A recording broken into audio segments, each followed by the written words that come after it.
dicho que queremos conocer mejor la persona de María, la persona de la Virgen María, descubrir su misión, la misión que Dios le ha dado para todos los tiempos, que ella, misión de la cual ella misma era consciente, y en el Magnificat lo expresa al decir: feliz, bienaventurada me llamarán todas las generaciones.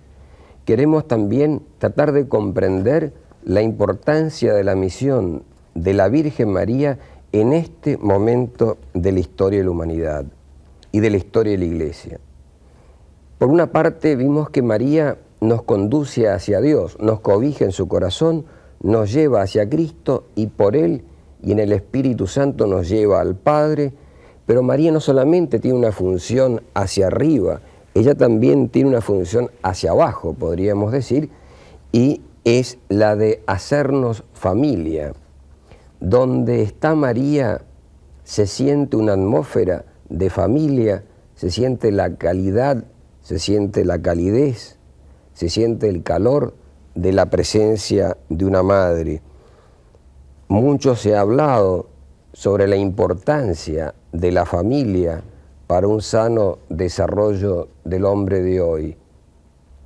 Por una parte, nosotros los católicos debemos tener una enorme comprensión y compasión para todos aquellos casos en que se ha producido una quiebra, un derrumbe en una familia, por una parte, pero esta situación que lamentablemente tiene cifras grandes, abultadas, por otra parte no debe hacernos perder de vista el mostrar, el descubrir, el afirmar el ideal de la familia católica, de la familia cristiana. Nos dice el documento de Puebla que la persona de María crea, construye familia. Leímos en ese documento: se trata de una presencia femenina que crea el ambiente familiar, la voluntad de acogida, el amor y el respeto por la vida. Es presencia sacramental de los rasgos maternales de Dios. María sabe lo que es la familia, pues ella, según el plan de Dios, vivió 30 años, vivió largos años la vida de familia en la Sagrada Familia de Nazaret, junto a Jesús y a San José. Y por eso María siempre tiene un interés especial en el desarrollo, el cuidado de la vida familiar. Es interesante observar que hoy día crece la sensibilidad frente al cuidado de la naturaleza, al equilibrio ecológico. Yo escucho siempre más hablar de la importancia de preservar los bosques, de preservar la naturaleza, la riqueza forestal de un país. Y es cierto, pero ¿y el equilibrio ecológico humano y la ecología humana? Y no es una contradicción que cuidemos enormemente de los árboles y miremos con cierta indiferencia o con cierta ligereza lo que está pasando en la vida familiar.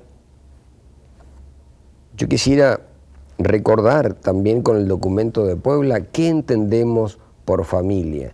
La estructura de una familia cristiana, de una familia católica, debe en último término reflejar la estructura familiar de Dios. En el documento de Puebla leemos que Dios no es una soledad, sino una familia, porque en Dios hay paternidad, Dios Padre, en Dios hay filiación, Dios Hijo, y en Dios hay amor, el Espíritu Santo. Por lo tanto, en toda familia debe darse esta estructura, este microorganismo, este microcosmos de vínculos, que es lo que le da el sustento, la raíz, la fortaleza a la vida familiar.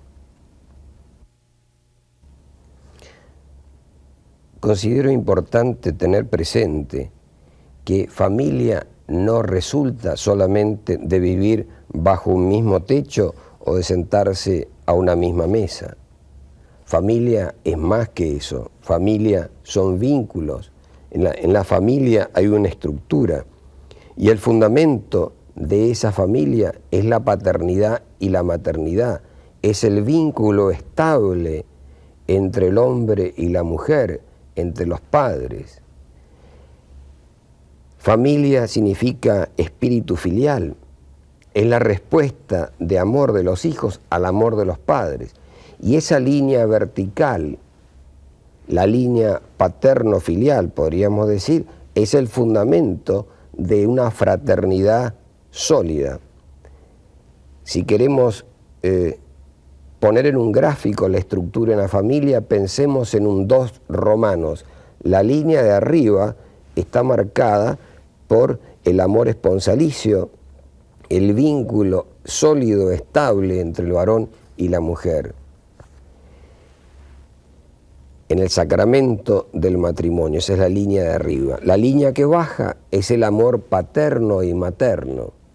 La otra línea que sube es la respuesta al amor paterno y materno, que es el amor filial, y la solidez del amor esponsalicio y del amor paterno, filial, paterno, materno y filial, es la base del amor y de la solidaridad fraterna. Los obispos latinoamericanos escriben en Puebla, en el documento de Puebla, que María Madre despierta el corazón filial que duerme en cada hombre. En esta forma nos lleva a desarrollar la vida del bautismo, por la cual fuimos hechos hijos. Simultáneamente, ese carisma maternal hace crecer en nosotros la fraternidad. Así, María hace que la Iglesia se sienta familia. Vamos a detenernos un momento en la realidad paterno-filial. Cuando en abril de 1987 el Santo Padre Juan Pablo II visitara la Argentina y Chile, le preguntaron en Argentina, en el encuentro mundial con los jóvenes, qué era lo que más le preocupaba en este momento del mundo. Y el Papa respondió: ver crecer una humanidad que no conoce a Dios, ver crecer una humanidad que no reconoce a un Dios que es Padre, y por lo tanto una humanidad huérfana, angustiada, solitaria, que tampoco se reconoce como hermanos y hermanas, y que por eso falta ese respeto por la vida, por la realidad del otro. Existe, por una parte, un profundo anhelo de familia, pero existe mucha confusión también respecto a lo que es la vida familiar. Y por eso es importante tratar de adquirir una claridad respecto a la estructura última de una familia. Una familia cristiana, una familia católica, en último término debe reflejar la estructura familiar del Dios uno y trino. Y aquí quiero tocar un punto que es la autoridad. La palabra autoridad puede generar distintas reacciones. Para mí, durante un tiempo largo de mi vida, era una palabra a la cual no le tenía mucha simpatía. Fui descubriendo con el tiempo el valor y la necesidad de una sana autoridad para que exista una vida familiar sólida. Y cuando me refiero a la vida familiar, pienso evidentemente en primer lugar en la familia natural, pero no solo en la familia natural, en todos los otros ámbitos donde se desarrolla la vida de un hombre, que la escuela sea una familia. Entre paréntesis, la escuela número 1 es la familia, no el colegio. Que la escuela, que el colegio se asemeje a una familia, que la universidad se asemeje a una familia, que el club se asemeje a una familia, que una empresa se asemeje a una familia, que un país se asemeje a una familia y que incluso la comunidad internacional llegue a ser, recuerdo una expresión de Pío XII, que la comunidad internacional llegue a ser una gran familia de naciones. Pero esto supone en primer lugar esa línea vertical, esa línea paterno-materno-filial. Reconozco que hay muchos problemas en relación a la autoridad. Para decirlo en forma muy breve, por una parte hemos tenido muchas experiencias de autoritarismo y por eso para mucha gente la palabra autoridad es mala palabra. Autoridad que no exista o la menos posible. Somos todos hermanos, somos todos iguales, nadie está por encima de nosotros. Muchas veces en el fondo de esa reacción que debemos comprender, todo hay que comprenderlo, no podemos justificar todo, porque se puede comprender todo. Hay seguramente experiencias negativas de autoritarismo. Y por otra parte, tenemos el otro extremo, que es la falta de autoridad, que en el fondo también hace imposible el desarrollo de una vida familiar profunda, sólida, sana, porque la dimensión filial del hombre, que resulta en último término de su realidad de ser criatura y por el bautismo y por su incorporación a Cristo de ser hijo, hija de Dios, se hace imposible si no hay padre y hay madre. O sea, el fundamento de la estructura familiar es la línea paterno-materno-filial. Tenemos un modelo acabado de paternidad en una persona como San Pablo, que por una parte dice en una de sus cartas, aunque ustedes tengan 10.000 pedagogos, tienen un solo Padre, yo los he engendrado en Cristo por el Evangelio. Pero ese San Pablo, que podía guiar con firmeza, con claridad a sus comunidades, también nos muestra en su personalidad varonil, fuerte, recia, heroica, también los rasgos femeninos y maternales de toda verdadera autoridad. San Pablo no se avergüenza de usar la palabra hijitos míos por quienes sufro de nuevo dolores de parto, o por ejemplo cuando dice también, como una madre queríamos dar la vida, nuestra vida por ustedes, o por ejemplo cuando le dice a una comunidad muy querida de él, como era la de los filipenses, en vida y en muerte los llevo en mi corazón. Familia es un microcosmos de vínculos. Familia supone paternidad y maternidad, familia supone filiación, familia supone amor. Por eso requiere una verdadera autoridad esos dos elementos, una solidez, un punto claro, una firmeza por una parte y al mismo tiempo calidez, cercanía, contacto permanente con la vida. En otras palabras, podríamos expresarlo de esta manera: una familia es a la vez un pequeño organismo que tiene como eje y fundamento último la autoridad paterna y materna, pero al mismo tiempo en la aplicación de esa autoridad es democrática. María tiene la misión como gran pedagoga de hacernos comprender esta estructura íntima, profunda de la familia, y no solamente hacerla comprender, sino también ella nos ayuda a crear vínculos que en el caso de una familia cristiana son vínculos naturales y sobrenaturales. María, como vimos en la charla anterior, nos quiere llevar en último término por Cristo en el Espíritu Santo hacia el Padre. Quiere arraigar toda nuestra vida en el corazón paternal, en el corazón misericordioso de Dios. Quiere hacernos descubrir la maravillosa realidad de nuestro ser en Cristo, hijos, hijas de Dios.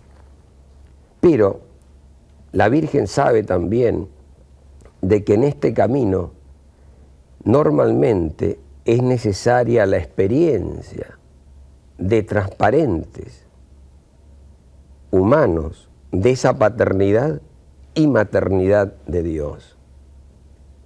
Esto nos hace comprender una vez más la importancia y el valor de la experiencia familiar. Pero a veces cuando falla por alguna u otra razón esa experiencia, la importancia de encontrar en otros ámbitos en los cuales se va desarrollando nuestra vida, personas que irradien, personas que reflejen, personas que nos hagan cercano a Dios Padre y nos acerquen a Él. Personas que, en otras palabras, como exhorta el Concilio Vaticano II, puedan hacernos presentes y como visibles a Dios Padre y a su Hijo Jesucristo. Por lo tanto, la familia, en primer lugar, la familia cristiana, la familia católica, debe reflejar el orden familiar que hay en el Dios uno y trino. Fundamento de ese orden, como nos lo dice el documento de Puebla, en Dios hay paternidad y maternidad, en Dios hay filialidad, es la respuesta a ese amor paternal, y en Dios también hay amor, es el Espíritu Santo el que vincula al Hijo con el Padre. Vamos a meditar ahora la realidad del amor fraterno.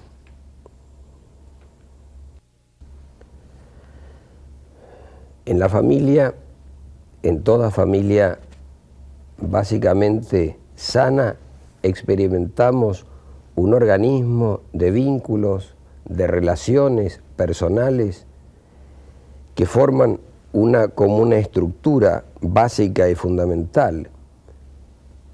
La base es la alianza matrimonial del hombre y la mujer, que genera el vínculo, la relación paterno-materna, que es correspondida con la dimensión o el vínculo filial hacia los padres, y esta es la base para una profunda fraternidad o solidaridad fraterna.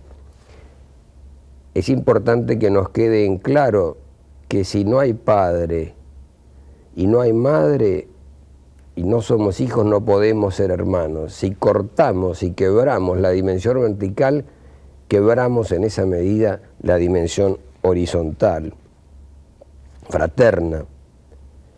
¿Qué entendemos por esa realidad fraternal, solidaria? No solamente un sentimiento, sino algo más profundo, una verdadera comunidad de destinos, una corresponsabilidad que nos une en las buenas y en las malas, en la vida y en la muerte con nuestros hermanos y hermanas. Ser hermanos supone ser unidos y compartir, ayudarse, inspirarse mutuamente, complementarse mutuamente, ayudarse mutuamente. Pero es necesaria la presencia del padre y de la madre para que esta fraternidad sea sólida. Si observamos la vida, vamos a constatar con tanta frecuencia que el día siempre hay tensiones entre los hermanos, entre personalidades distintas y libres, eventualmente conflictos. Pero mientras está ahí el padre y la madre y tiene una sana y verdadera autoridad paterna y materna, los hermanos permanecen unidos. ¿Con cuánta frecuencia el día que faltan los padres, los hermanos se dispersan? La Virgen María, que es madre, es la gran uniente, es la que crea familia en toda la línea, porque ella cobija en su corazón, ya lo hemos visto. María luego une, María es la gran uniente y María es la que reconcilia. María une, María siempre trabaja la unidad entre los seres humanos, la unidad entre personas libres, siempre hay que trabajarla todos los días, y además es un don, no es algo que uno posee como una mesa o una silla, es una realidad viva, hay que trabajarla continuamente. Pero unidad no significa uniformidad. Dios no quiere ninguna uniformidad. Dios quiere la originalidad de cada uno, que cada uno se desarrolle según su propia identidad, según sus propios talentos, según sus propios valores, pero que al mismo tiempo sepa encontrar, sepa saberse solidario uno con sus hermanos. Por supuesto que esta unidad no se da sin tensiones, pero no nos asustemos, donde hay vida hay tensiones. Lo que sería de preocupar es que cuando hay tensiones entre los hermanos y falta alguien que está por encima de ellos, falta el padre y la madre, muchas veces esas tensiones degeneran en conflictos. María es la gran uniente. María también es la que reconcilia, ayuda a la reconciliación. Si somos realistas, vemos como continuamente los seres humanos entramos en conflicto y por eso continuamente es necesaria una reconciliación. María es la Madre Misericordia. María quiere perdonarnos. María nos mueve a perdonar. Yo recuerdo una experiencia personal que puedo y quiero compartir. Pertenezco a una familia de numerosos hermanos y en una fiesta de Navidad nos reunimos en casa de mi madre en Buenos Aires y recuerdo que 2 de mis hermanos o 3 de mis hermanos estaban peleados entre ellos y no se saludaron al llegar, y en determinado momento, hacia el final de la reunión, en la cena de Nochebuena, de repente vi que mi madre se levantó y con pocas palabras, con serenidad, dijo: el regalo que yo quisiera es que los que están peleados se reconcilien. Se produjo un silencio y yo vi levantarse a mis hermanos e ir unos a otros, hacia los otros, y reconciliarse. No olvidaré ese gesto, y en ese gesto yo veo lo que hace la Virgen permanentemente en nuestras familias, en la iglesia, en nuestros países, en todas partes. Ella es la madre que cobija, ella es la madre que une sin uniformar, ella es la madre que impulsa permanentemente a la reconciliación. María, por eso, al ofrecernos una alianza de amor, no solamente nos quiere llevar a su corazón y desde allí al Dios Trino, sino también quiere hacernos familia. Y para esto espera que la recibamos en nuestros hogares y cumplamos o revivamos las palabras que leemos en el Evangelio de San Juan, cuando antes de morir Cristo entrega a su madre a Juan y nos dice el evangelista, nos dice Juan, y el discípulo la recibió en su casa. Ella quiere por eso que la recibamos en nuestras casas, que le concedamos un lugar de honor, que tengamos en cada una de nuestras casas un rincón de la Virgen, un santuario mariano doméstico o un santuario del hogar, como querramos llamarlo, pero que le demos la oportunidad a ella de manifestarse como la madre que crea familia. Y una madre, justamente, a diferencia de la abuela, la madre debe educar. Cuando María quiere estar en nuestras casas es porque quiere también educarnos a ser cada uno de nosotros personalidades fuertes, personalidades libres y verdaderos discípulos de Cristo, su Hijo. Ojalá podamos también percibir esta dimensión en la misión tan grande que la Virgen María tiene a lo largo de toda la historia de la Iglesia, pero sobre todo tiene en estos tiempos en que hay tanta necesidad de una profunda renovación de las familias.